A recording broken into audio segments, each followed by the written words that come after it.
Good morning to those of you in North America. Good afternoon to those of you in Europe, and good evening to my friends in India and South Asia. Welcome to MetaCulture Studio.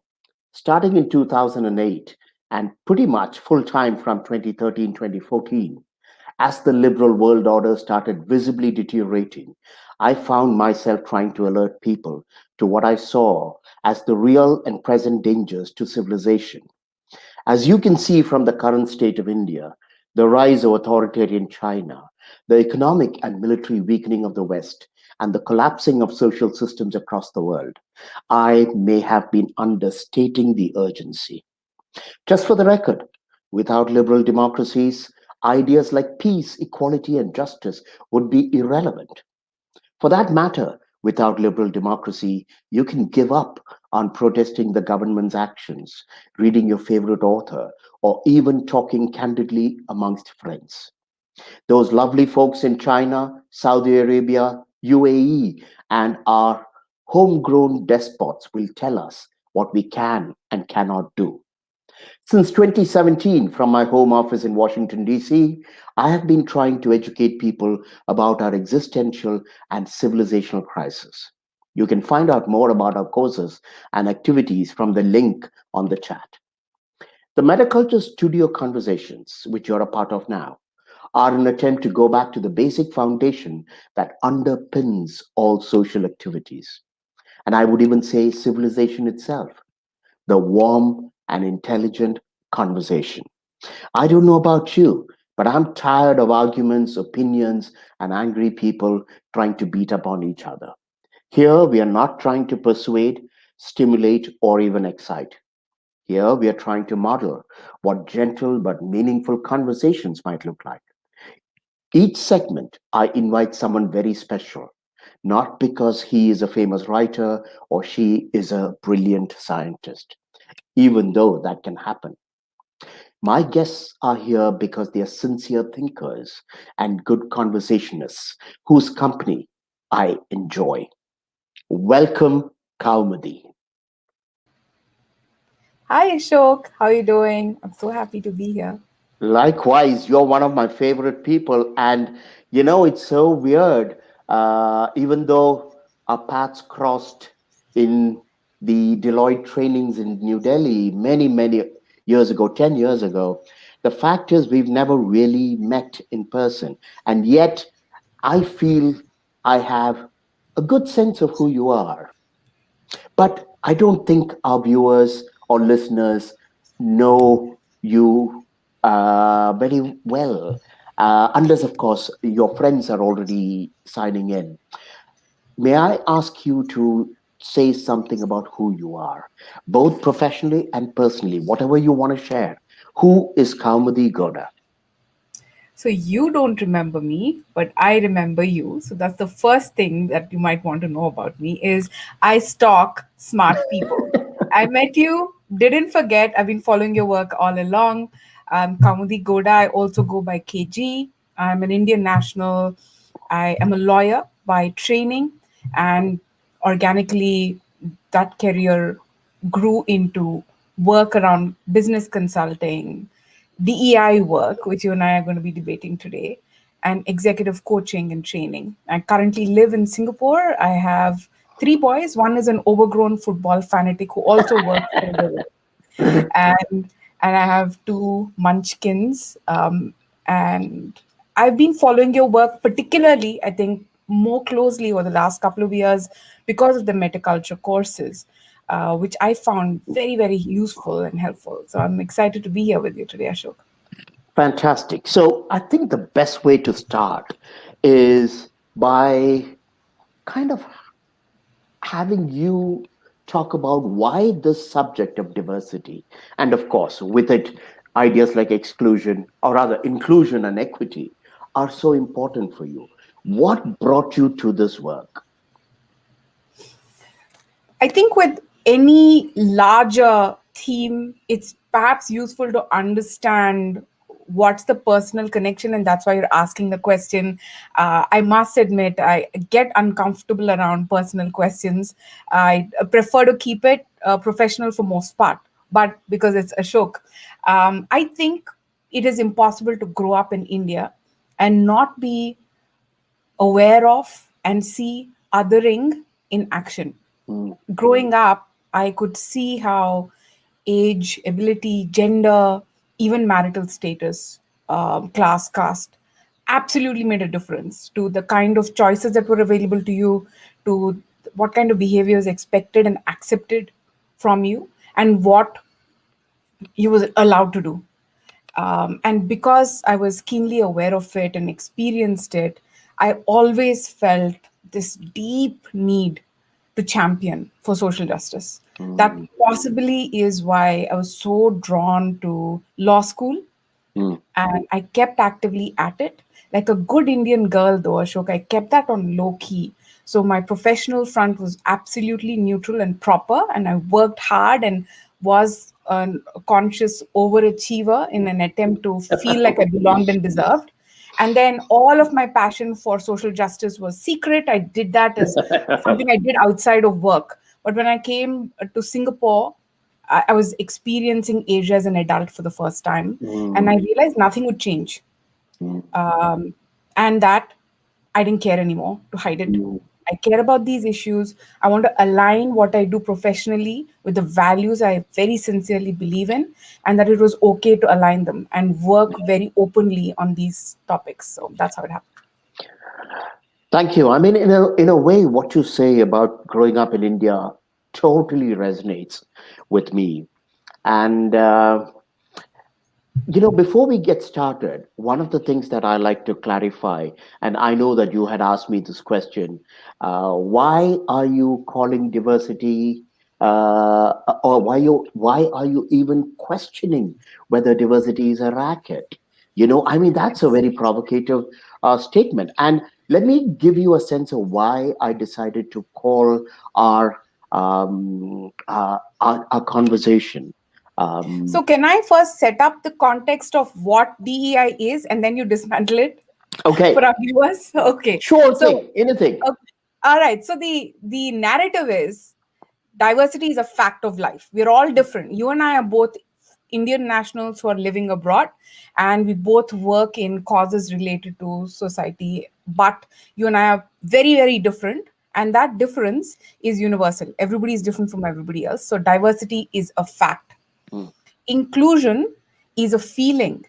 If I pay attention to you, listen to you, care about what you care about, I make you feel included. And so that's a mindful thing I'm doing, right? And equity is a conscious action. So for instance, for the longest time, because I'm from Andhra Pradesh and you're formerly from Kerala at one time, if I said I don't like Kerala people, they're not allowed in my house, and then I say that's wrong that I did that, I'm purposely going to make sure Ashok is going to be invited to my house going forward.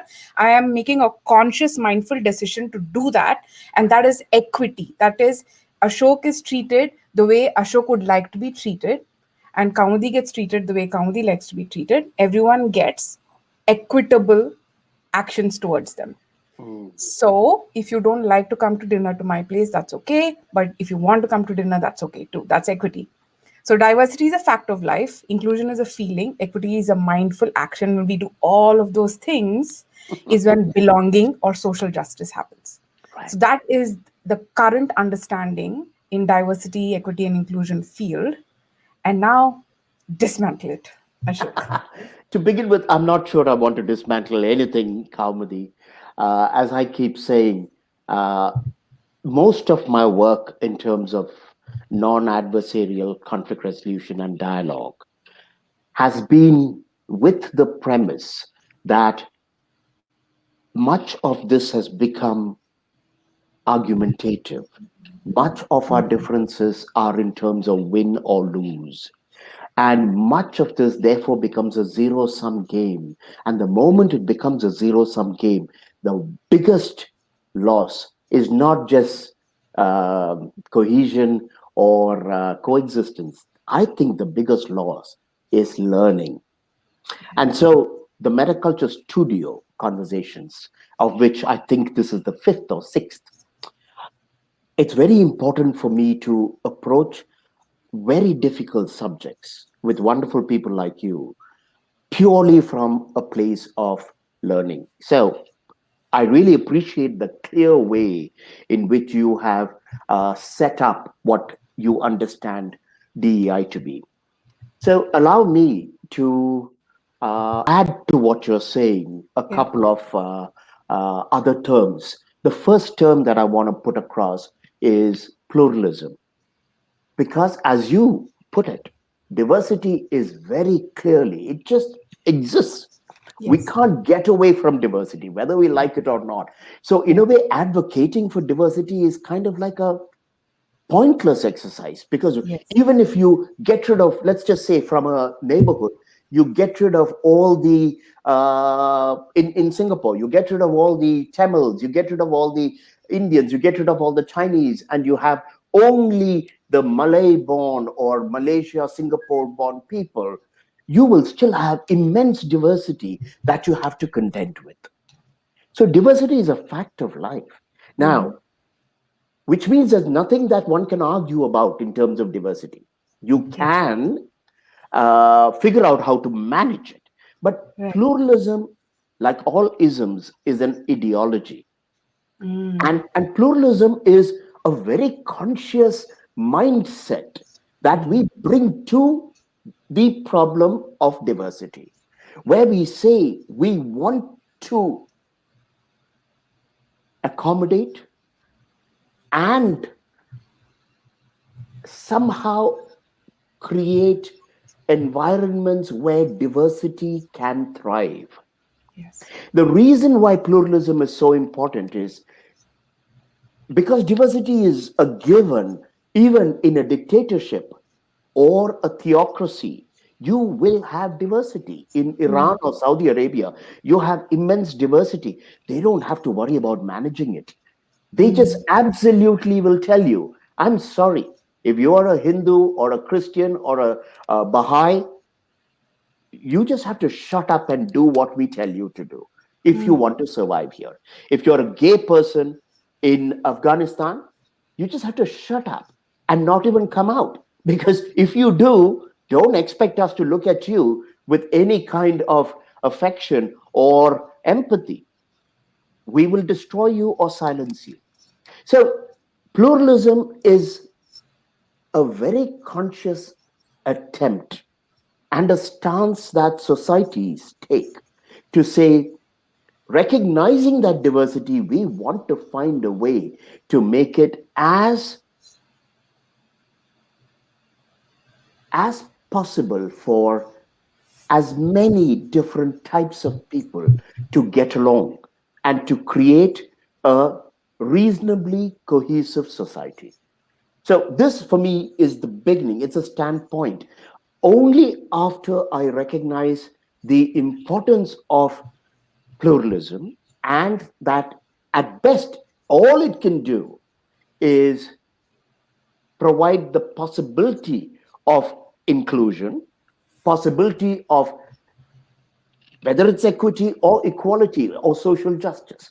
Once it provides it, you can hope for a reasonably cohesive society. You can only hope for it. So, okay, I realize even as I'm talking with you, every time I talk about one topic, about seven other topics come to mind. And I have to stop it because otherwise I could digress all over and I don't want to monopolize this part of the conversation. I will just end with this. What I have learned after doing this work for 25 odd years is that pluralism is a very, very difficult ideology to manage, Mm-hmm. to pull off, and within the framework of pluralism, all the things you're talking about, social justice, equity, inclusion, all of this can thrive only with enormous energy and resources being put into it by the system and each person who is a stakeholder in the system. So I'm going to just stop here and I want your thoughts on this, but feel free. And I also want to say, thank you for saying that you generally don't prefer to talk about personal stuff. I respect that, and I will try to be cautious because it's not so much your personal life that I might be curious about. I would be curious to understand what experiences you bring to your ideas. So let me put it this way: you don't have to worry about asking me personal stuff, because for me these are absolutely related, and I'm not shy about talking about those. That's great. And I'll come back to it. One of the things that came up for me when you were speaking just now, Ashok, is something perhaps you and I never directly discussed in all of the sessions we've had together. The way you've described pluralism to me just now sounds like diversity and inclusion. What in your mind is different between pluralism, diversity, inclusion together, diversity and inclusion together? Can you ask me that question again? I'm not Yes, sure I okay. really got it. Sure. You talked about pluralism being the essential environment that it needs to exist in order for any of these other concepts Right now. to be in genuine play. So it is, you said, an ability to appreciate differences and an ability to tolerate those differences. To me, it sounded like pluralism equals diversity plus inclusion. Okay, got it. Let me put it this way.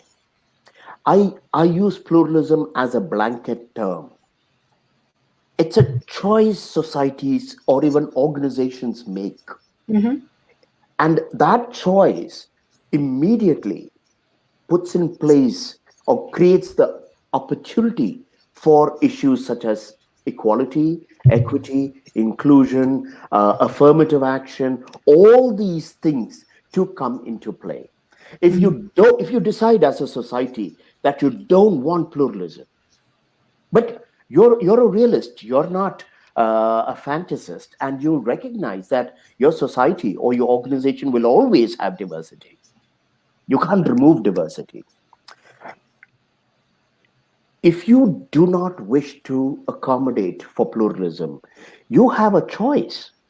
It's a natural choice human societies have had from the time of our, living in forests or Yeah. savannas, which is that we only privilege those who are from our tribe, those Mhm. who are from our kith, those who are our kith and kin. That's And the right. moment we do that, and that is the most natural state, please Mhm. understand this. Yes, I mean, I don't mean you, I'm talking about the I viewers. understand. Yeah. There is nothing unnatural or criminal about not accepting pluralism. It's the most natural way in which human societies are formed, they sustain themselves, and they secure themselves. For me, pluralism is an extraordinary leap of human awareness, human vision that says, you know what? There is life outside my kith and kin. People who are not like me, people who are not from my race, from my religion, from my community, from my tribe, people whose historic experiences are completely different from mine to begin with, and even within the group, people who are not of the same gender, people who are not of the same sexuality, people who are not of the same intellectual or physical prowesses, they all have a right to thrive. And this is one of the most dramatic and radical things we can want for ourselves. Yes. The tragedy is that we have moved from wanting this to insisting and demanding it be that way now. That's completely different. It's like imagine your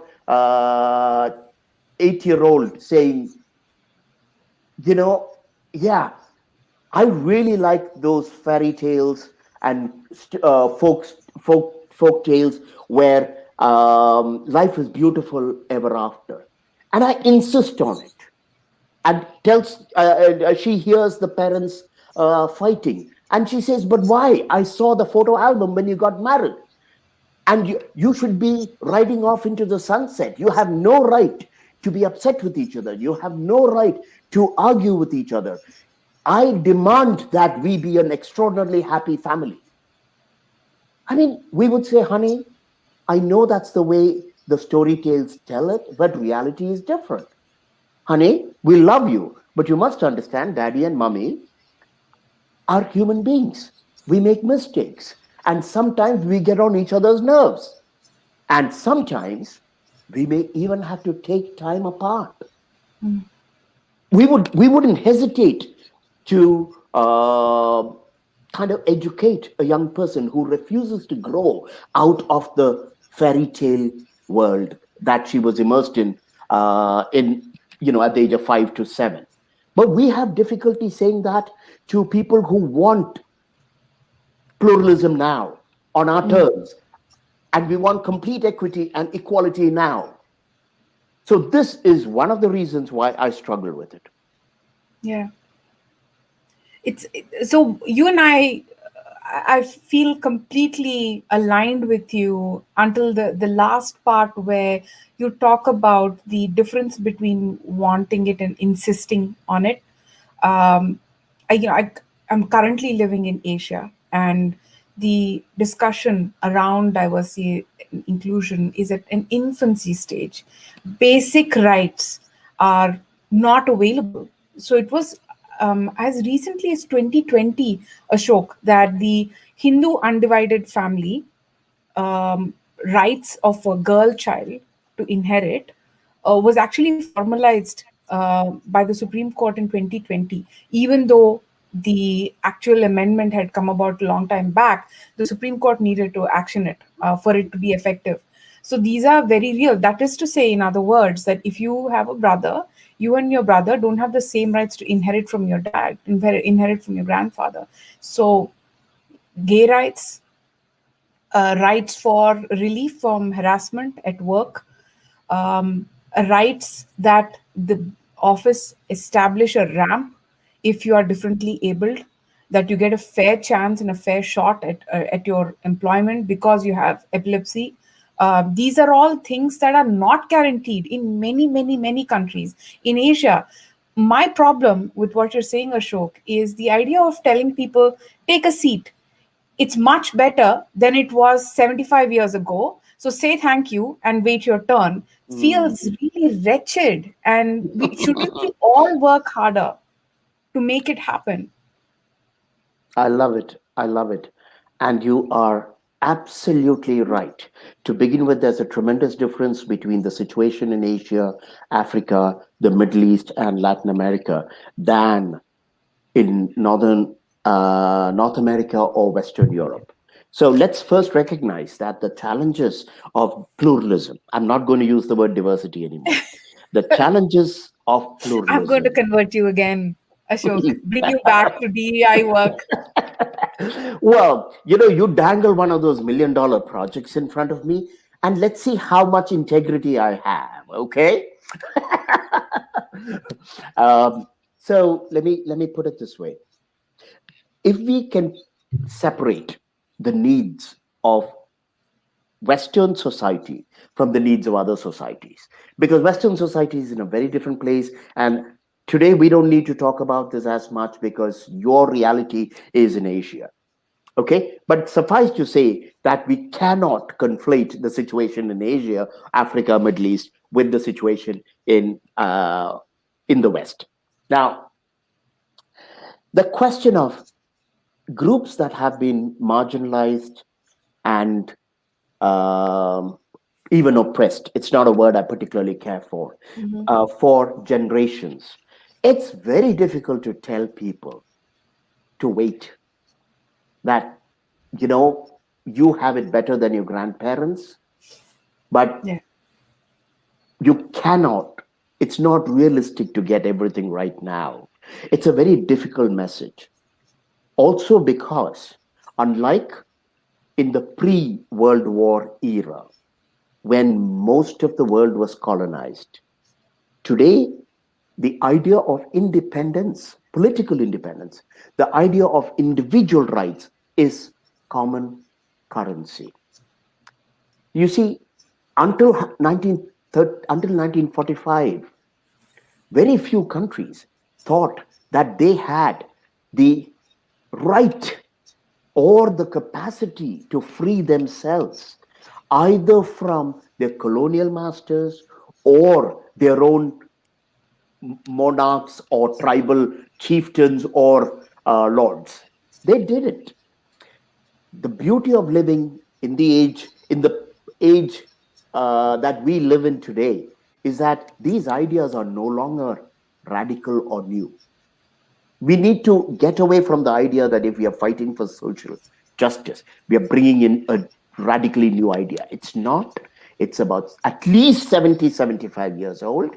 And it was possible only because of certain historic shifts that took place over the world. Now, what do I tell a Dalit in India? What do I tell a woman in India? What do I tell? And as a as a brown man growing up in India, brown boy and man, I can tell you, I felt far more discriminated against in school and college than lighter skinned women.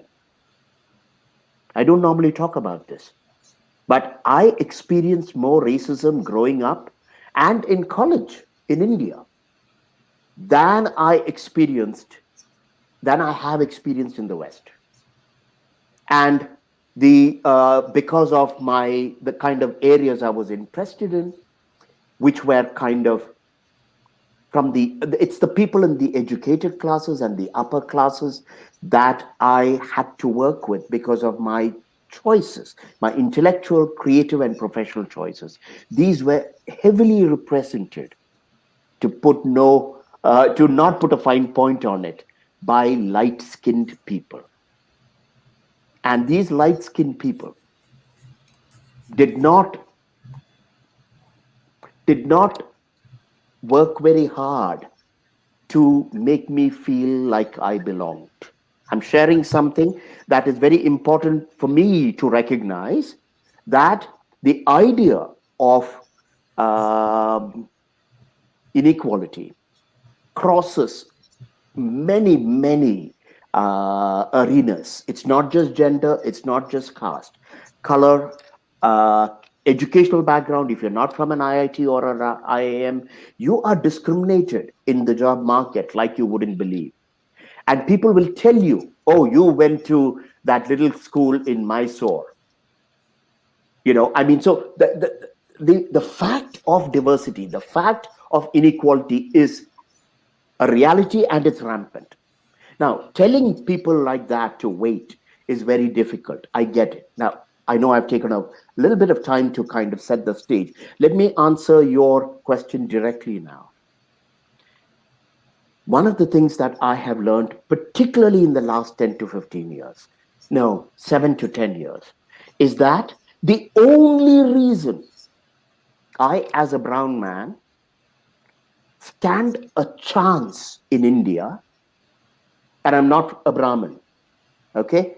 The only reason I stand a chance in India and I stand a chance in the US is because of the liberal, democratic political system that values and accommodates for pluralism.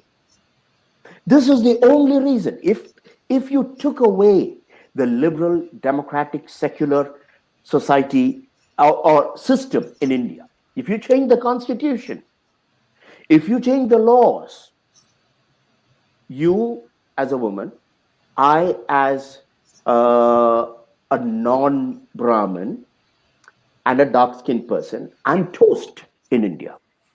If I were gay, I would have to go underground. And the only thing I would tell people, and once in a conference about 3 years ago in California, which was organized by, Californians, right? So they want everything right now, and they're very optimistic that the collective consciousness will somehow come and the whole world will be transformed. I was in a very uncomfortable situation where the same question was asked of me, but with reference to gender and African Americans. And this was in the days of Trump. And let me tell you, America is in deep trouble. It doesn't matter if Biden is here. And what I told them, and there was absolute anger and silence, and most of the conference attendees stopped talking to me. I said, if I were to talk with African Americans right now, I would say, please go easy on your advocacy for immediate change because the system that accommodates for pluralism is crumbling. The moment this system collapses or it goes beyond a certain tipping point, the only rights African Americans will get, or women or immigrants like me will get, is if we fight physically for it. Mm-hmm. So, in other words, if I want to be emotional about it, it's perfectly okay for me to say I am discriminated, for me to say this is unfair. I don't get the opportunities I should get. People use all kinds of excuses to not give me what other people have. But how would that help me if the very system that, the only system on the planet that can give me some rights collapses? Mm-hmm. Then we go back to the law of the jungle. And I've told this to, for instance, people in countries where the minority is very big, like Dalits, for instance, in India. I've said, or for instance, I've told this to Muslims in the West, like France. I've said, if you're so unhappy with what pluralism can give you, it's not enough and you want more, and the system is pushing back, Macron and all of them are nervous about Islamic demands, you have a choice. You can overthrow the state and have a coup and establish an Islamic France. Maybe then you will get what you want. But if you want to continue to live in a pluralistic society, you have to wake up and smell something not as nice as flowers or not as appealing as coffee. You have to smell the potential stink. And the potential stink is this: we cannot have it all. We can't even have what we think is bare necessities of respect because that's not the way that's not the way physics and biology and nature itself works. And we are a part of nature, whether we like it or not. I've talked too much. No, you haven't, but there's a lot to sort of deconstruct there. Working backwards, I 100% agree with you that we need to have moderation and an appreciation for the larger context. I really like the analogy you often give in your sessions of obsessing over your rose garden while a tsunami is coming at you.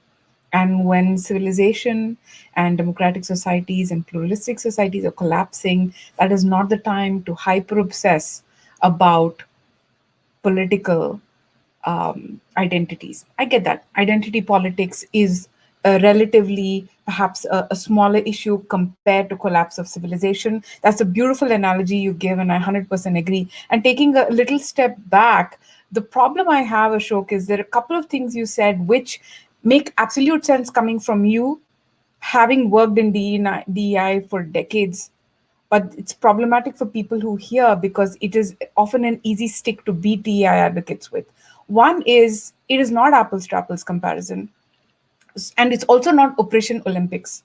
Because we're talking about gay rights or making sure we are working harder to accommodate certain minorities, such as people who are differently abled or mental illness, which is a big problem in Asia. Right, Just right. because we're talking about rights of a certain segment in a certain sentence or paragraph doesn't negate the rights and suffering and torment of others. So, talking about the fact that gays can be lynched because it's illegal in India is not to take away your personal journey of how difficult it might have been. And another one is also, and I'm doing this for the audience who's listening because this is often very quick, right? It's a clickbait headline. Ashok Right, said. right, right, And right, the right. second one is definitely the difference between an personal problem that I experience, which is why I shy away from it on forums like this. My story may seem big to you or may seem laughably small to you, but it was big deal to me.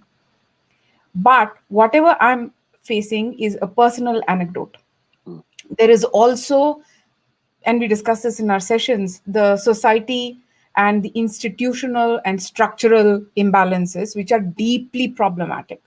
So today, if a parliamentarian, a woman parliamentarian, sari gets yanked off, or she gets slapped or pulled by her hair, there is an inbuilt structural nonchalance about that, mm, because there is an embedded generational belief that an angry man is allowed to do that, and the respect of a woman is somehow less in that particular situation. And these are incidents that are happening today.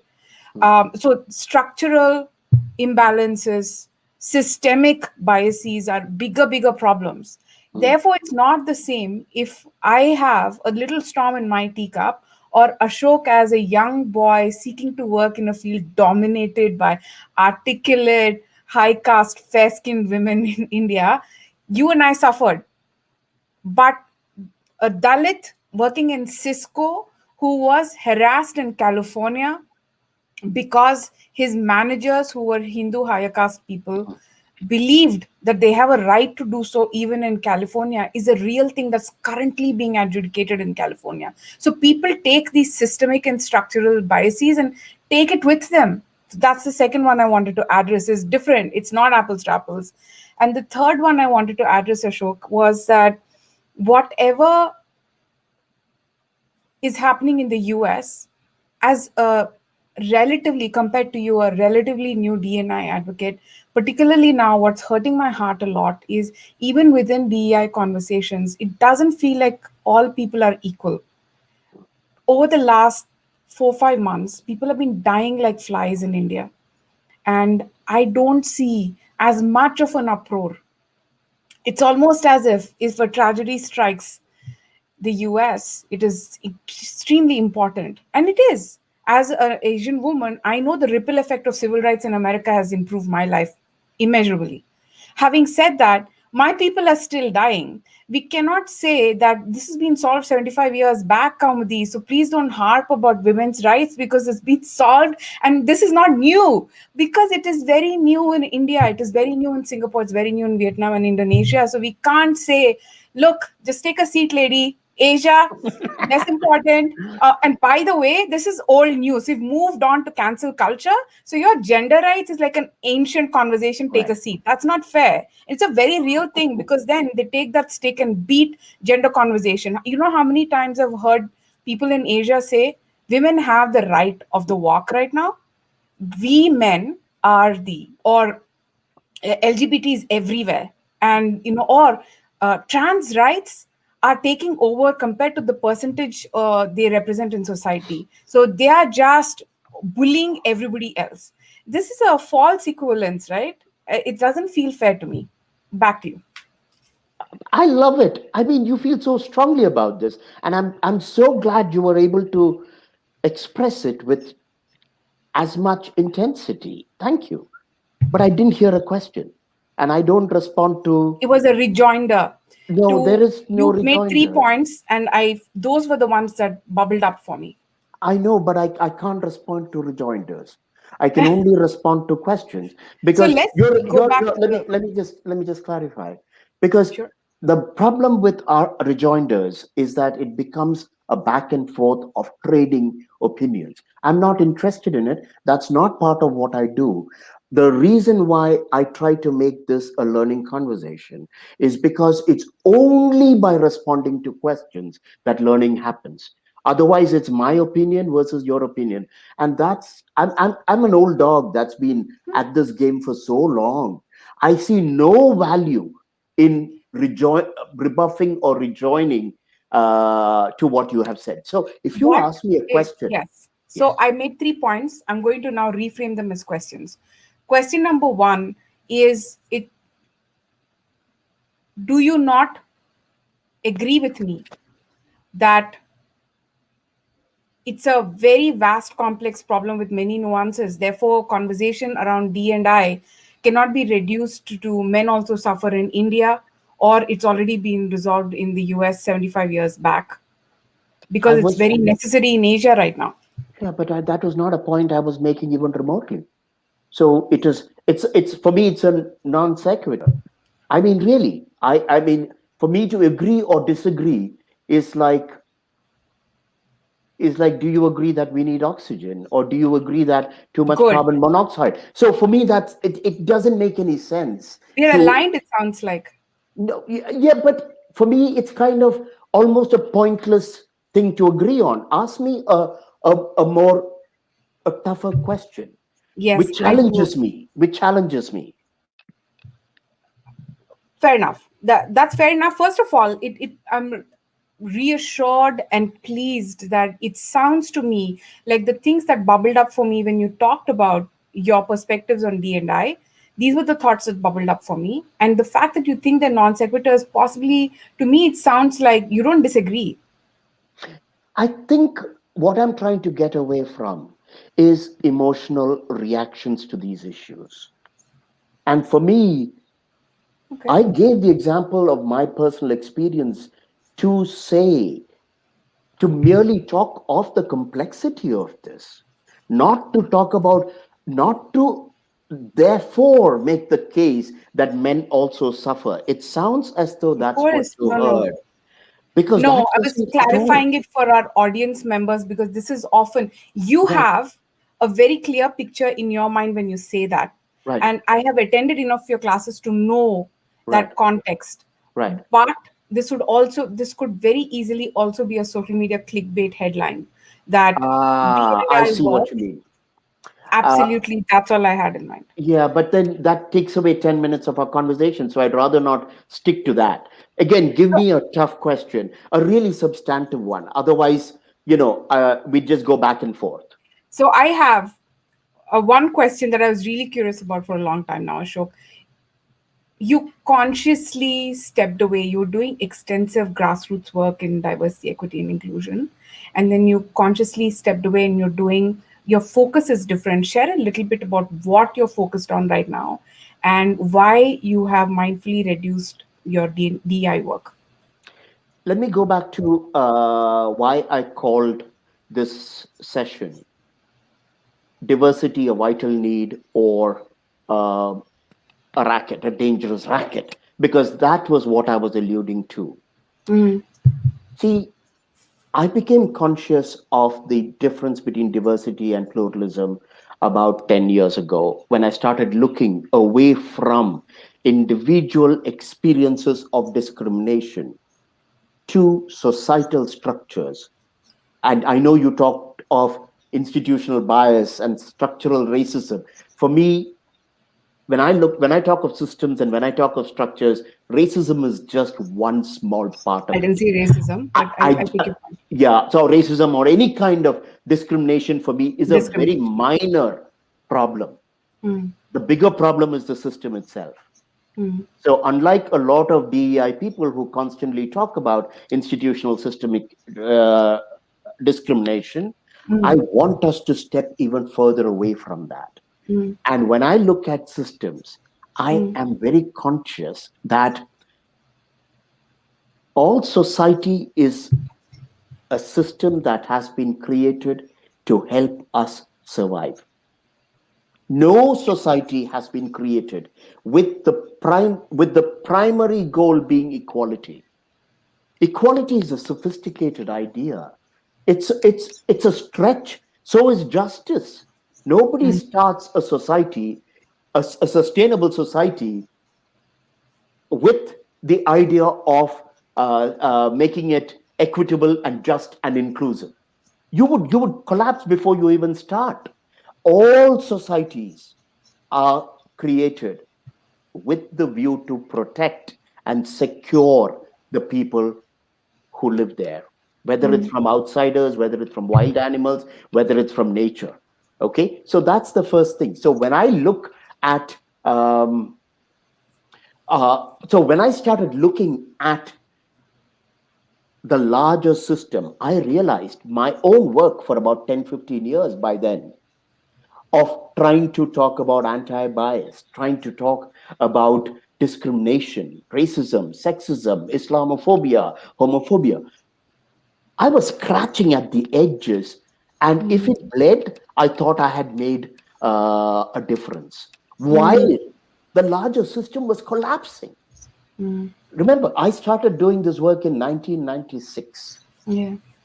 Okay, I have done extraordinarily complicated work with Hindus and Muslims in India, where people from the VHP and the RSS and the Jamaat-e Islamia and all these groups were there, and I kept them at the table for 2 years.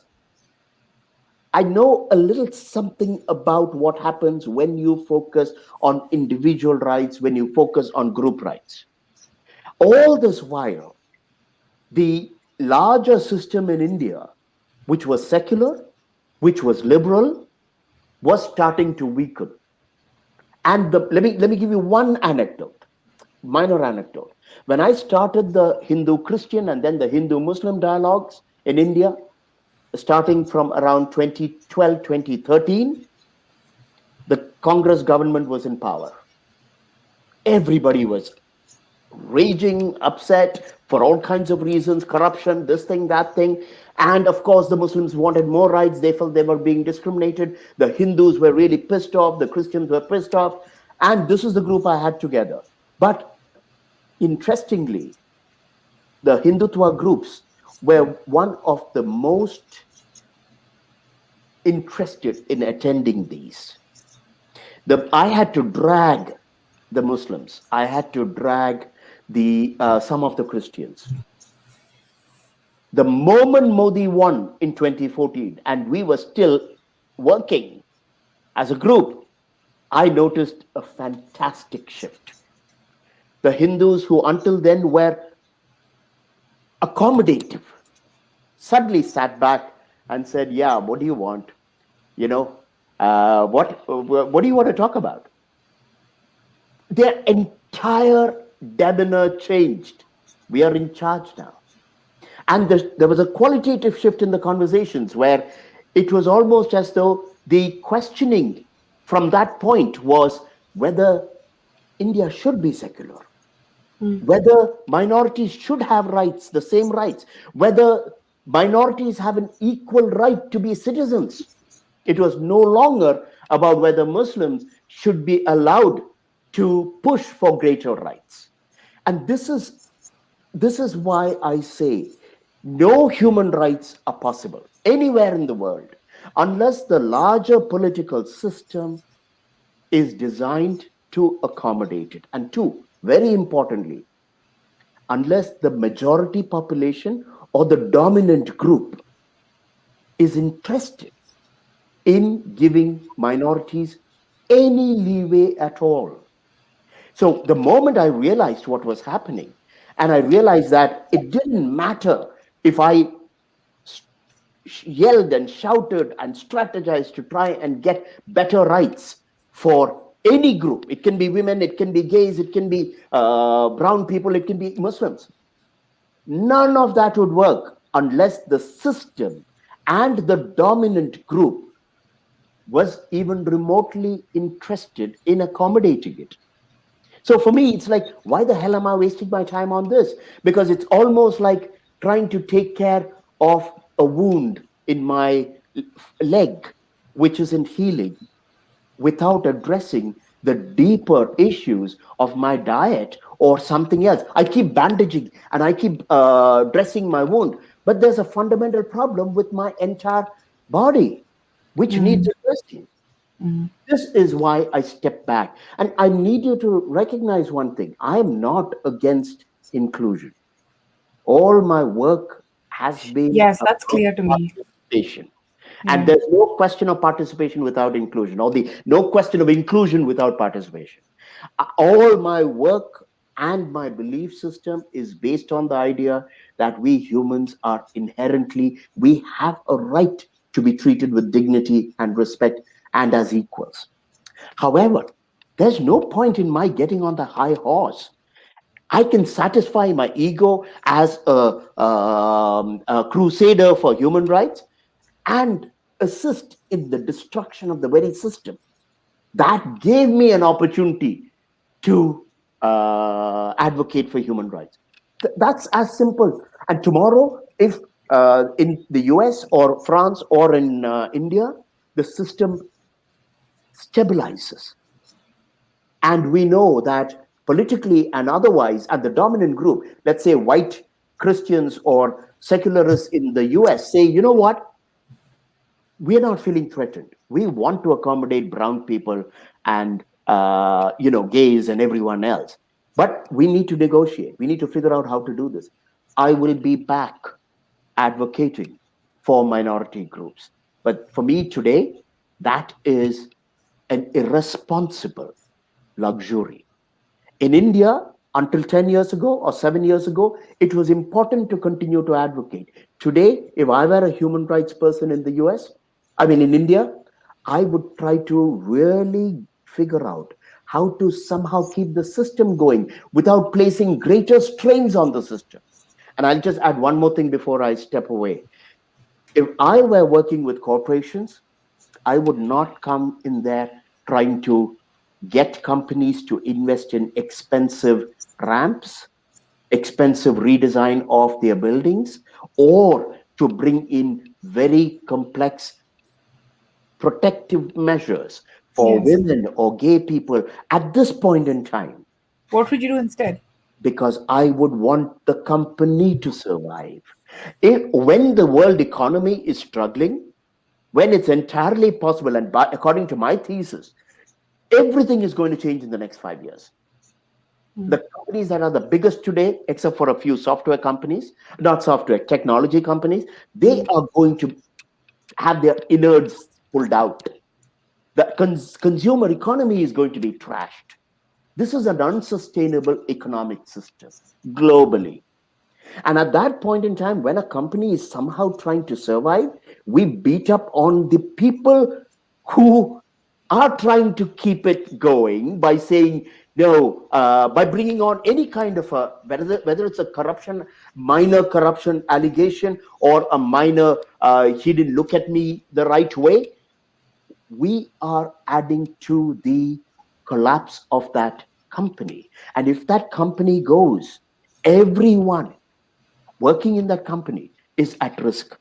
And this is not to say, therefore, we must close our eyes to egregious problems, but we need to recognize the difference between, for instance, a physical assault and someone who looked at a brown person or made a joke about a gay.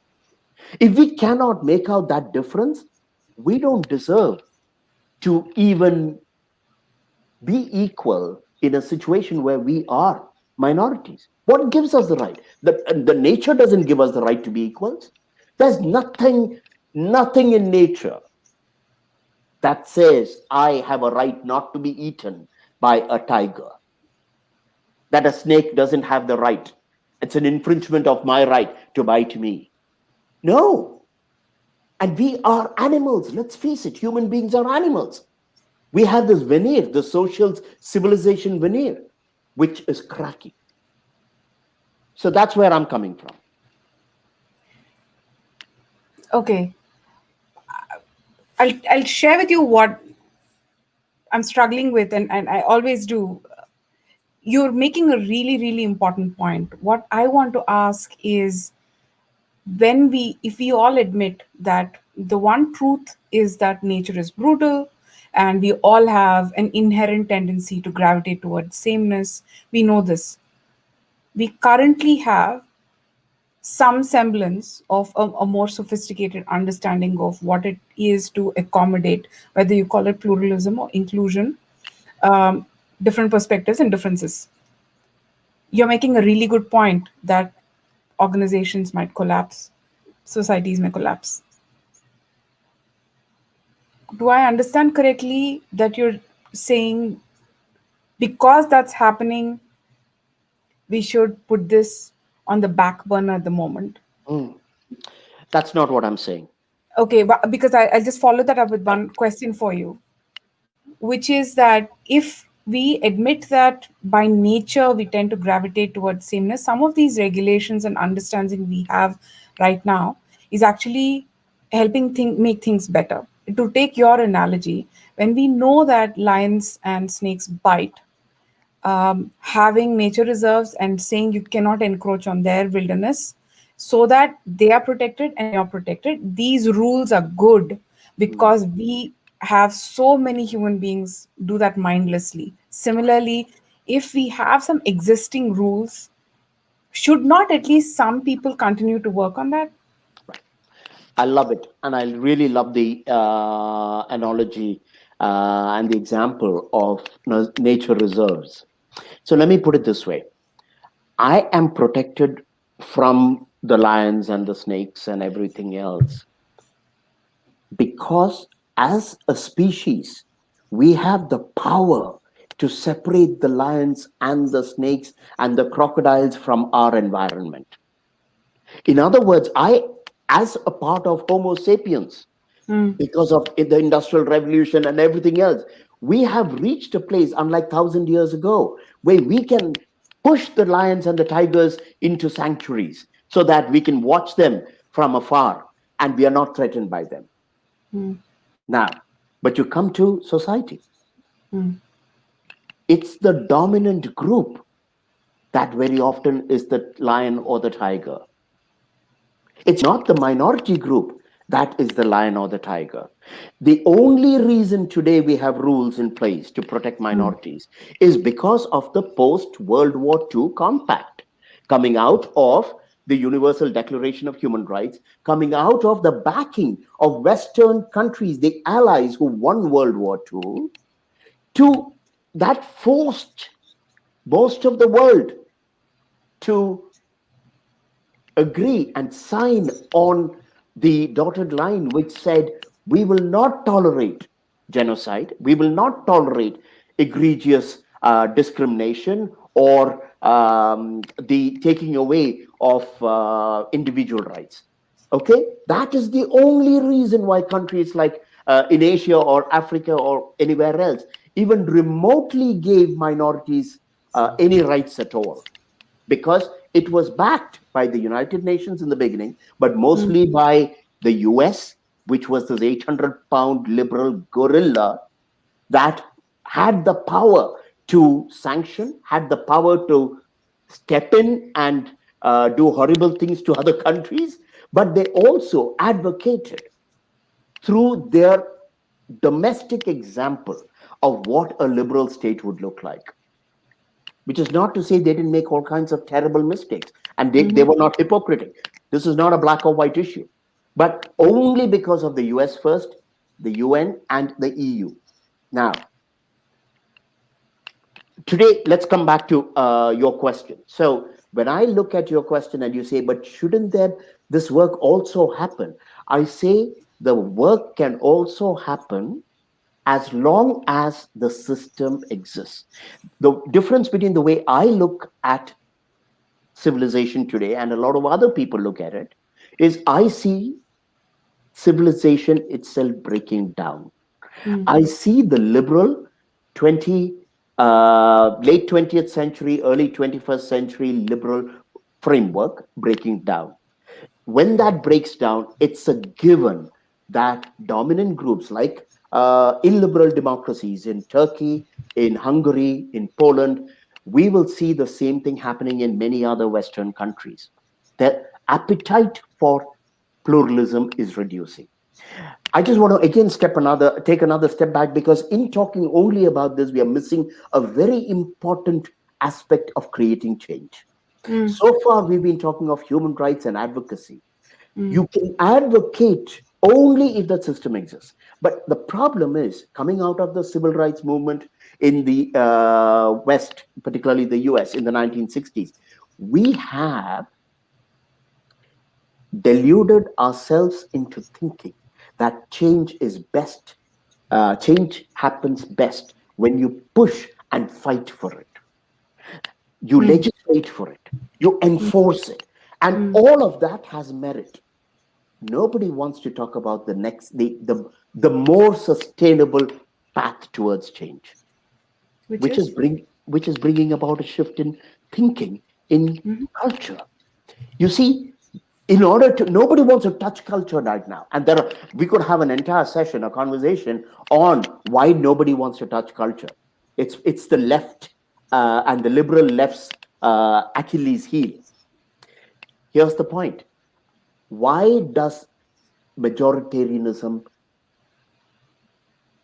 why do majoritarian populations so easily swing away from social justice and equality towards despotism? We saw the Trump movement here. We see Le Pen in France gaining ground. We saw what happened with Modi in India. Why? Because the culture is illiberal. As long as the majority of Indians thrive on differences, by that I mean thrive on the difference of hierarchy, caste, or they enjoy the benefits that inequality brings them.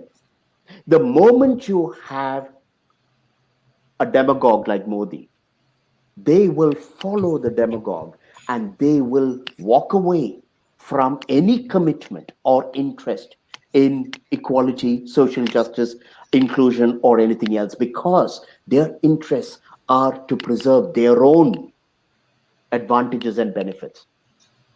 So, at one level, all I want to say is we need to shift, those of us who are really interested in social justice, Mm. we need to shift our focus from attacking the system to make it accommodate to finding a more long term strategy to creating a culture of accommodation, a culture of respect. That is much harder to do. And it's not sexy because there are no headlines there. There are no flag waving crusaders who can become martyrs to the cause. You, I've been teaching critical thinking and creativity and the others and other kind of thinking related stuff from 1988. There is nothing harder than helping a person to become a better thinker. It's much easier to force the person to believe in an ideology, whether it's the ideology of Hindu supremacy, whether it's the ideology of feminism, whether it's the ideology of trans rights. All of these are ideologies.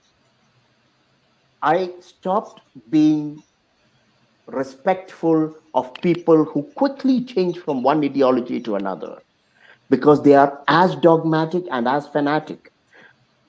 Mm. I am far more appreciative of someone who says, I don't believe in equality, and let me tell you why. And I want to know more because then I know she's thinking. So that was very intriguing, and I'd love to go in a little bit more. I will share with you how these ongoing discussions with you have expanded my view of D&I work. First of all, I've never been the the mob. It's not my style. I'm not comfortable. I think it was Dolly Chugh, Dr. Dolly Chugh, the professor who works in this field, who talked about heat versus light with regard to change management. There are those who are attracted to heat, which is beat with a stick. That's the one you're talking about. And then there's the folks who are much more comfortable being the quiet ones who talk. And this is my comfort zone. This is extreme discomfort for me. And I have found slowly but surely, Ashok, conversations where I ask, how are you doing? And help me understand a little bit more, work well. It may not show immediate result, but it shows over years. I've always believed in it, and that's the space I work in. I will admit, though, that for most part, the conversation has become as intolerant and as fatalistic and extreme in DEI. So very much advocates of DEI sound exactly like the power that they're fighting against. And having said that, the the other piece that you're talking about, having an awareness of the larger context and not advocating for that perfect solution, is definitely one big shift that I have made from conversations with you. The idea that there is absolutely a very, very legitimate reason why someone might vote for a particular highly divisive political figure, that they have legitimate reasons, that their anger, their sense of injustice is as deeply felt as many conversations I have on this side are. Absolutely. And unless we do it, unless we are able to have these conversations, it will not be possible. There's definitely one thing that Demo Sapiens, I think, is really advocating and establishing very well. So, with that said, you've said we need not have rejoinders but questions. So here's a question. And by the way, Rajkumar Bhatt says it. He says, why do you bring this process of wrestling with issues into public debate? Why not a CNN town hall sharing and discussion? He says. My question to you is this: there are still people like me who listen to you, agree with you up to a point, at which point discomfort sets in. I'm like, Ashok, no, I don't want to stop. I believe in this. I want to advocate for it. I don't want to wait for 20, 30 years till systems stabilize. You do the important work you're doing, which is build levees up against the tsunami. In the meantime, I will continue to tend to the gardens so that when things are, so that this doesn't become a jungle behind your back while you're fighting the tsunami, right? To take your analogy. Um, what advice do you have, Ashok? Having worked for many, many years in D&I and now working at the forefront to save societies, acknowledging that's happening with you, what advice do you have for those of us who still want to work in D&I so that we can do slightly more meaningful work based on your experience? Do you have So, any advice? so let me put it this way.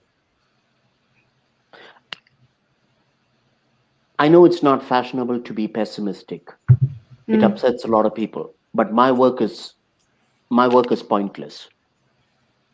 The work that I do in trying to stabilize systems is absolutely pointless today because the energy and the forces ranged against stabilizing liberal systems is so humongous that these are going to disappear anyway. And I'm like a patron saint of lost causes, and I'm just mhm, going to keep doing it because I cannot, with all integrity, do anything else. My mm, concern for people like you continuing to increase the space for pluralism, my concern for people like you is somewhat similar to those who tell me, not the same, but they're similar to those sure. who tell me my job or what I know is medicine. And that's what I will keep doing. What I know is carpentry. What I know is statistics. I don't have a choice. I don't know anything else. I have graphic designer friends of mine from my design days telling me, look, the only thing I know is graphic design, so I have to keep doing it. Is that so much of societal, civilizational energy is going on maintaining a crumbling system when it should be moved towards protecting and stabilizing the system. If your neighbor's house is burning and you think there's a possibility that the fire could expand to the entire neighborhood, and you say, but my garden needs help, these are very important organic vegetables that I'm growing, or the next door neighbor says, well, my child has his exams coming up and I need to sit and help this child who has dyslexia. Very, very laudable, necessary work, but your neighbor's house is burning. That is the sense of urgency I do not see. In the last 5 years, take a look at how many countries have lost their democracy. Take a look at how many of these systems are collapsing. If anyone looked at the world economic context, those of us who are upper middle classes today, all it is going to take is another super bug, or another confrontation with China, or another environmental crisis for us to go from middle class to lower middle class, and from that to homeless. I'm not kidding. I'm not kidding. And I am far more, far less. I mean, my prophecies are far less dire than many other people who are scientists who are studying these situations. We are not, we are spending time propping up a system or trying to push it to do better things when the system itself is at stake. So I just want to put it there. Now, uh, Kaumudi, forget you and me. There are people who are asking you questions. Why don't you pick up a question that people have asked and run with that? There's one intriguing question. Jarabish says, even in a democratic, liberal, secular society, we see dangers of right wing populist parties becoming greater. What can we do against this trend? Do you have any thoughts on that? I'll go after you.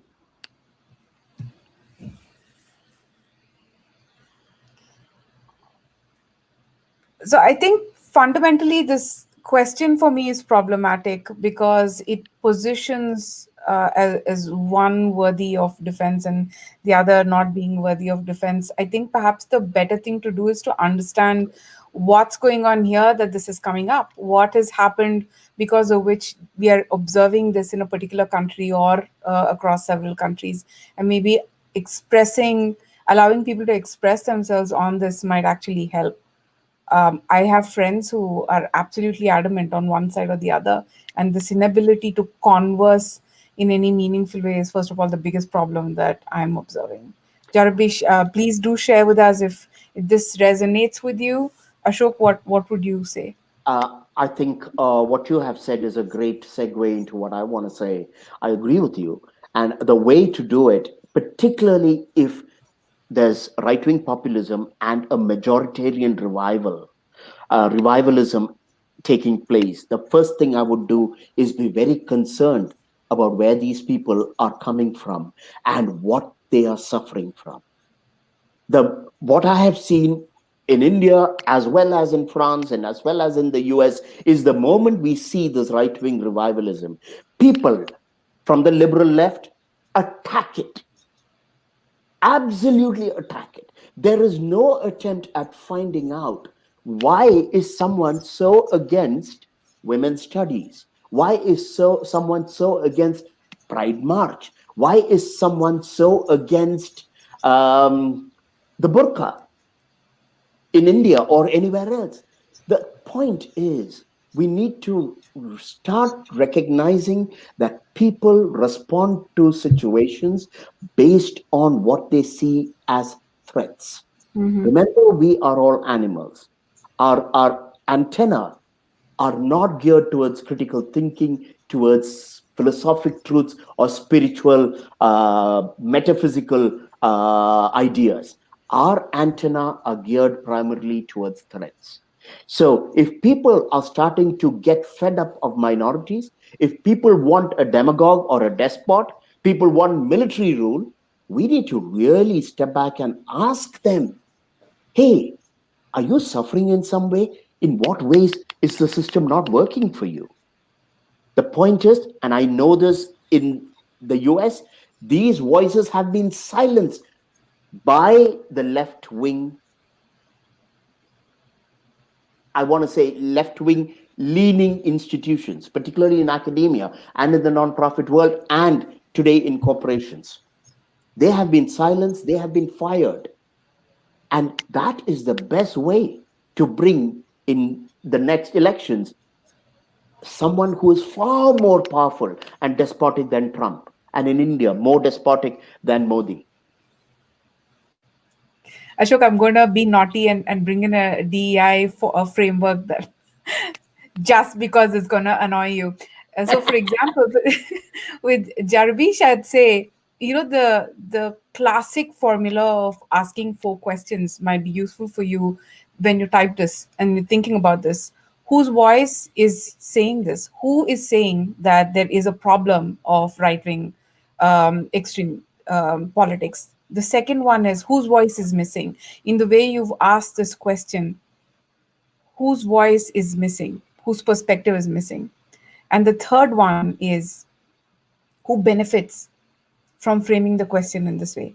Is this question particularly favoring one over the other? These are useful questions to ask. And finally, my favorite is always saying, change the players in what you've just said. And if that troubles you, that's probably not what you should be saying. In other words, if you said, even in right wing populist party societies, we see dangers of democratic, liberal, secular parties becoming greater. Would you be okay if someone asks this question? If it makes you uncomfortable because it positions one as good, one as not good, then you probably shouldn't be framing it in this way. Whose voice is saying it? Whose voice is missing? Who benefits? And if you change the players, would it still work for you? Why did you think I would get annoyed? These, for you, these are DEI questions. They're not DEI questions for This is me. critical This thinking. is critical We should thinking. raise a toast every time we do critical thinking. Absolutely. Now, I know you wanted to make a pitch for DEI, and that's fine by me. But I think the primary point I take away from what you're saying is how you frame the question and the kind of questions that you ask and the curiosity with which you ask those questions makes all the difference. So here's another question. Raju says, how do you bring this process of wrestling with issues into the public debate? Why not a CNN town hall sharing in this? Raju, you are a very optimistic person. The reason why CNN or no other public network will ever have conversations like this is they want to see Kaumudi and me at each other's throats. They want, as she said, clickbait, sound bites. They want storm and light and fury. That's not going to help. The entire structure, whether it's on Twitter or whether it's on Facebook or whatever, it's based on hyper stimulation. Nobody wants to take a step back and consider difficult issues. Nobody wants to say in public, I really don't know. I've been struggling with the same thing for the past 20 years. Nobody wants to say the work I've done for the past 25 years is pointless, was pointless. And nobody wants to say, this is what I'm doing. Come and join my courses. But I can assure you, this will not change the world, which is what I tell people who join my courses. If you want to take my courses, do not be under the illusion that you will get 10 golden rules or skills to go out and transform the world. No. At best, you will get a way of looking at complex issues. At best, you will get a few tools that you can use in times of when you are under pressure. But most of all, if you pay attention and not just attend the course, but think while you are in it and after, you will walk away with a more robust understanding of what reality is and what your own fallibilities and vulnerabilities are. That's not a sexy message. It's not a sexy thing to sell. Uh, We have I one more mean, question. please, why don't you take it? So Rukmini says North America and parts of Europe may believe DEI is passe. Other parts of the world are still catching up. What can they learn from the West and avoid doing as they navigate the path of inclusion now? Okay, so can I take a first crack at this? Of course. Okay, so I would say there's a lot to be learned. Do not be under the impression that the civil rights movement of the 1960s in the West can be replicated anywhere else in the world. You can't fight the system and get huge gains the way African Americans, the way women, the way the gay rights movement did in the 1960s. As I said earlier in the session today, there are reasons why that worked so beautifully. It has to do with where America was. You try that in India today, you try that in Indonesia, you will see slaughtering in the streets. You will see Indian or Indonesian or whatever, Sri Lankan versions of Tiananmen Square. That's the first thing. But what we can learn is we need to learn We need to develop an extraordinary humility because that's missing in the Western discourse. In the Western discourse, the entire language and the disposition is based on fighting the evil of sexism or racism or whatever ism. That is arrogance, moral arrogance. We need to recognize that, let's just say, India or Pakistan or Sri Lanka or Bolivia are complex social systems. And any kind of change that is sustainable has to happen slowly. If we push it beyond a point, the system will crack. As the West is cracking, here's the thing, the West is completely polarized, particularly the US. And I can't see very many ways of America getting out of its absolutely polarized status. And this isn't going to help the system at all. So, hey, this is, as I expected, Kaumudi, a pleasure. I look forward to many more conversations with you, both live as well as outside of this. But let me ask you, uh, is there? I know you don't like personal stuff, but I have to go there because that's so vital to creating change. Because otherwise, we are discussing at an academic level, and there are limitations to it. What is the one thing you're uncomfortable with right now after our conversation, if there is anything? And if there isn't, what is one really pressing question you have? That's a great question. I think I still run up against a brick wall, Ashok. I follow along and I feel completely aligned with you up until a point, but giving up on certain nicer things that we should all aspire to is something that sits very uncomfortably with me. And that's where every time a flag goes up, and I'm like, um, for instance, when you say all rights are essentially the noblesse oblige of the dominant group. It's at their pleasure. And dismantling systems and attacking is only going to backfire.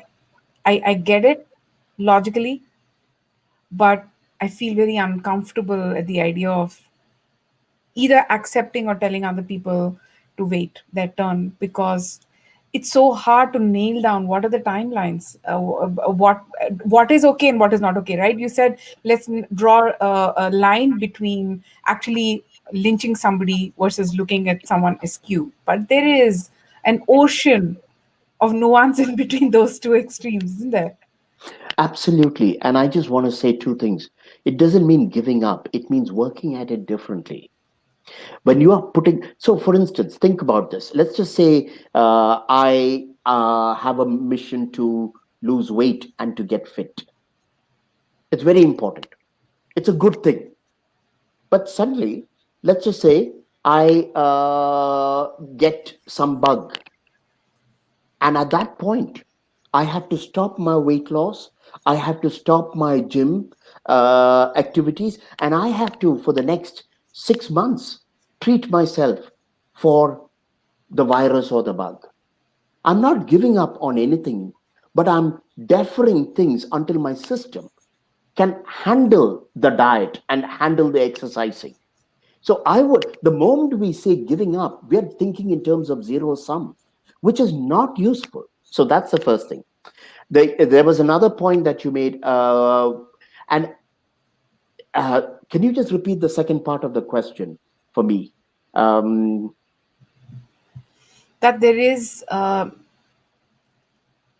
lot of, Gray area, right? yeah. Right, absolutely. So here's the thing.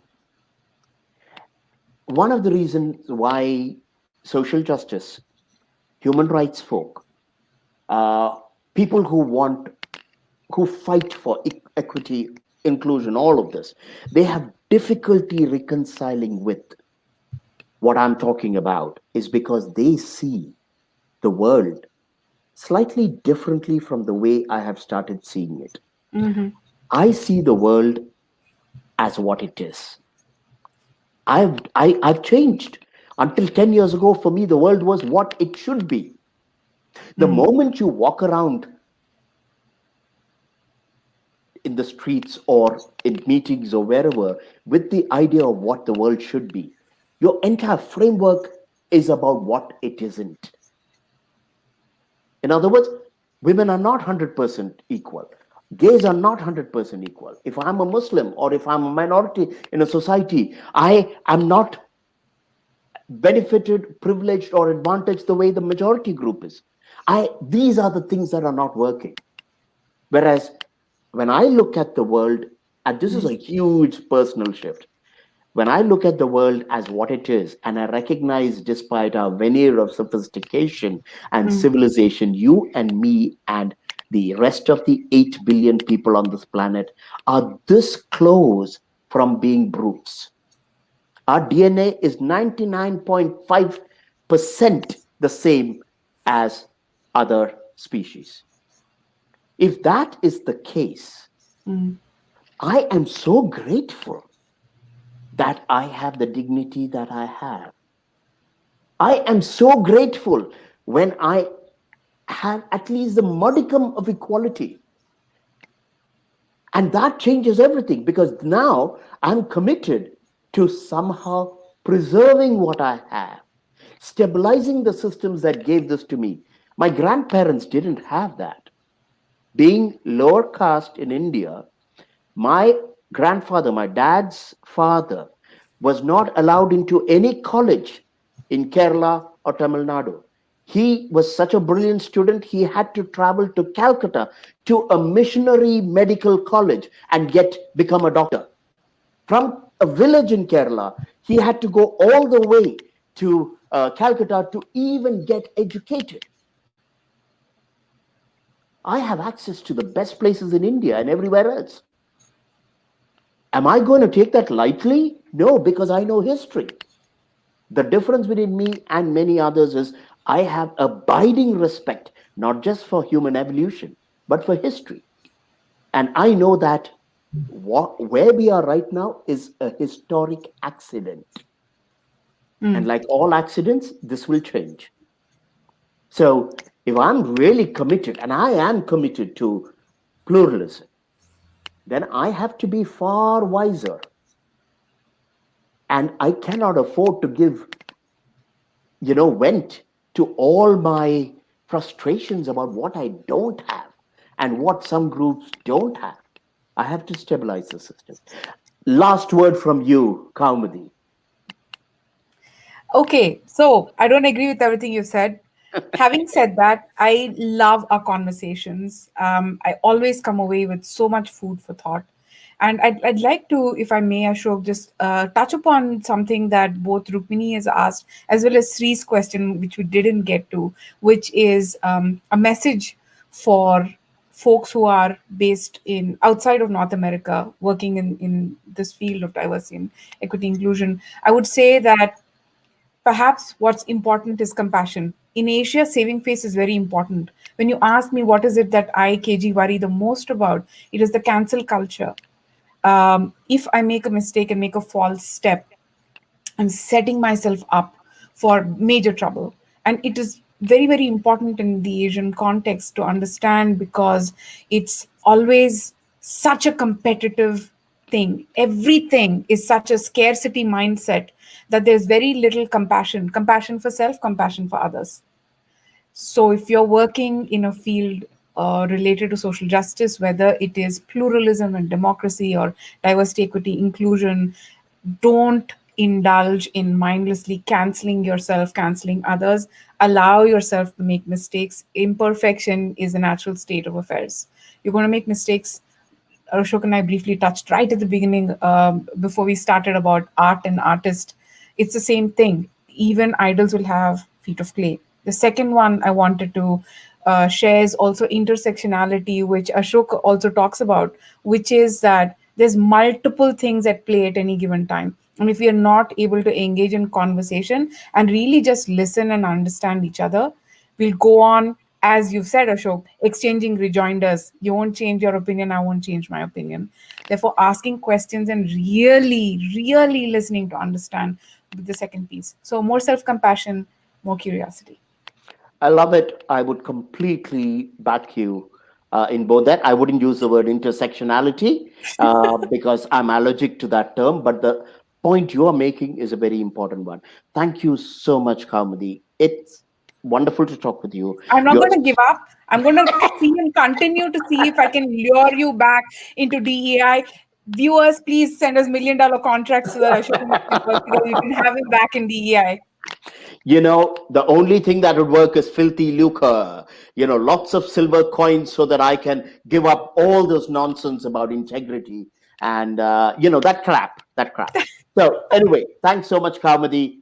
Have a wonderful sleep. It's late for you. So have a wonderful night. And I look forward to seeing you in the next class. See you soon, Ashok. Thank you Okay. for this. I really Take enjoyed it. care. And I survived. I was expecting to get massacred today. I survived. You whipped yourself into that frenzy. Hey, I'm I'm not in the debating business. DEI with a mentor and an expert. I am not in the business of massacring. I gave that up a while ago. I'm reformed. Cheers to that and talk to Yes. you soon. Ta-da. Bye. So, thank you so much, everyone, for joining us. I hope to have many conversations on this subject with Kaumudi and others. I just want to say that we have a course coming up, the Culture, Conflict, and Democracy course. It is coming up on Mondays, 10 to 11:30 a.m. EST, which would be, if I'm not mistaken, 7:30 in the evening for people in India. Love to have you folks. Do spread the word. And if you're interested, drop me or my colleague Shri a line. So thank you very much, everyone. Be safe. It's a terrible time out there. And look forward to many more conversations with all of you. Bye bye.